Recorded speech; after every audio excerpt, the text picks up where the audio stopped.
तुम उसी तरह तोते के रूप में भटको। नहीं नहीं, मुझे आजाद करो वरना मैं तुम्हें छोड़ूंगा नहीं। अब तुम मेरा कुछ भी नहीं बिगाड़ सकते। अब तुम जाओ यहां से और अब से ऐसे ही घूमो। अब तुम्हें पता चलेगा कि दूसरों को दर्द देने में कैसा महसूस होता है। इसके बाद वह राक्षस वहां से उड़ जाता है। मरचू और उसकी पत्नी सीता दोनों खुश हो जाते हैं। मरचू पहले की तरह काम करने लगता है। वह और उसकी पत्नी दोनों खुशी खुशी जिंदगी गुजारने लगते हैं।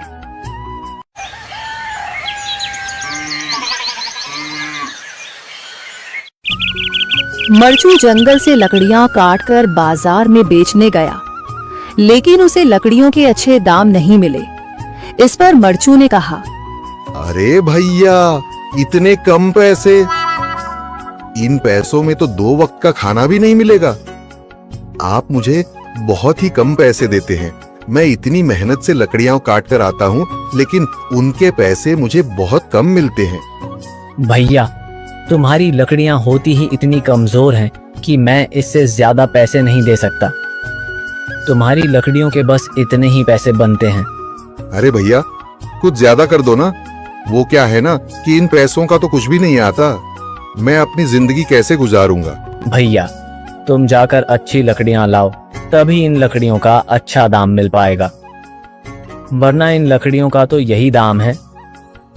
ये सुनकर मरचू बहुत ज्यादा परेशान हो गया और पैसे लेकर किराने की दुकान से सामान खरीदकर घर आ गया।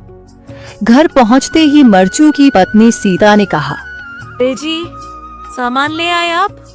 हाँ जी, सामान ले आया हूँ। सीता के चेहरे पर खुशी छा जाती है, लेकिन जब उसने सामान देखा, जी, इसमें तो बहुत थोड़ा सामान है। हाँ सीता, मुझे पता है कि यह सामान बहुत थोड़ा है, लेकिन मैं क्या करूं? मेरे पास जितने पैसे थे, मैं उतने का ही सामान लेकर आ गया हूँ। इस तरह हमारा गुजारा कैसे हो पाएगा जी?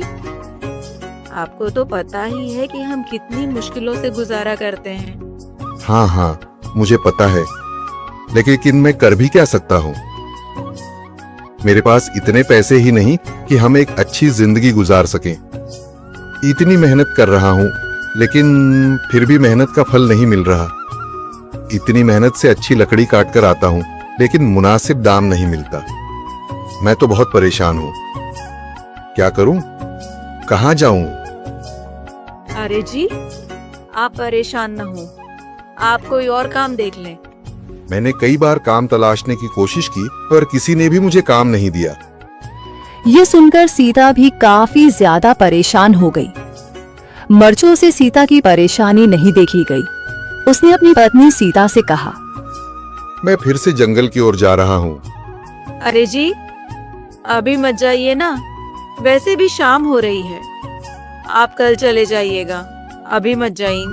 ठीक है, अगर तुम रोक रही हो तो मैं नहीं जाता। मैं कल चला जाऊंगा। इसके बाद मरचू गांव में घूमने के लिए चला गया। तभी उसे एक आदमी मिला और उसने कहा, कहाँ जा रहे हो भैया? और सुनाओ, क्या हाल चाल है? जिंदगी कैसे गुजर रही है?